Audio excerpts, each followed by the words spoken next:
éditeurs, y compris la SACEM et les grands éditeurs, n'ont pas cette culture du sample.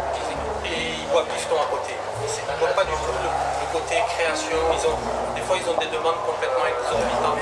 2 secondes, 5 qui te demandent 25 000 € de master use. Voilà.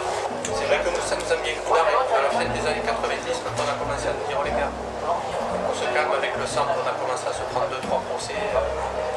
Moi, c'est vrai que ça m'a un peu coupé dans mon élan. Parce que moi, la base de mon travail, c'était le sample. Yeah, yo, l'ours en plus, faire stable, l'oiseau bleu, l'ascétique sample, de real hip-hopper.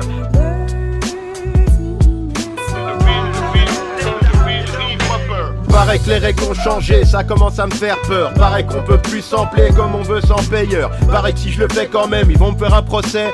Paraît qu'ils vont m'attaquer même si la chanson leur plaît. Pourtant, la bonne reprise fait de la publicité. Pour ça, dans le passé, tout le monde se laissait sampler. De toute façon, j'aurais jamais les moyens de les payer. Le rap indé, c'est pas la BR et c'est VRP.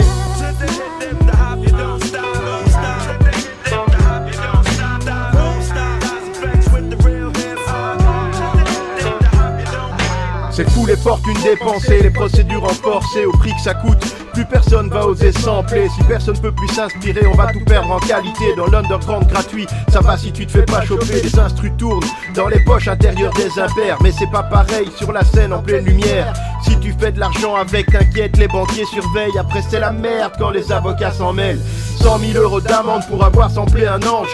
Ils ont mis des brevets sur les notes, les labels s'arrangent à 1000 € la milliseconde. On appelle ça se foutre du monde, c'est du racket organisé, mais personne ne bronche. On est bien obligé de composer seul si on veut briller. Sinon y a la technique trop chère de tout faire rejouer. Mais bon, faut le studio, les choristes et les ingés. Et je te dis pas combien tu payes un orchestre à la journée.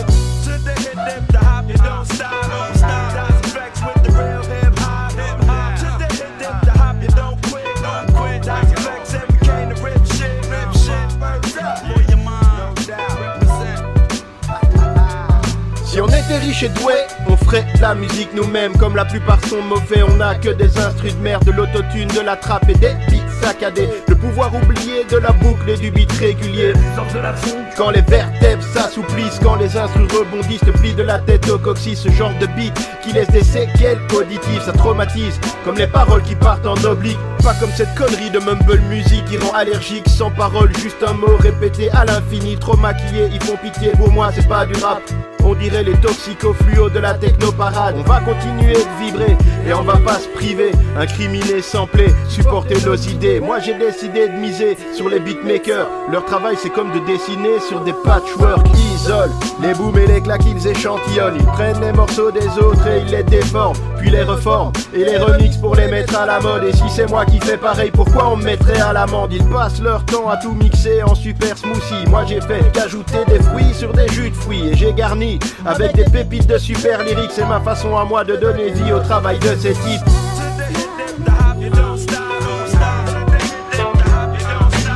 Yeah, yo, l'ours en plus, faire stable, l'oiseau bleu, l'ascétique sample, de real hip-hopper.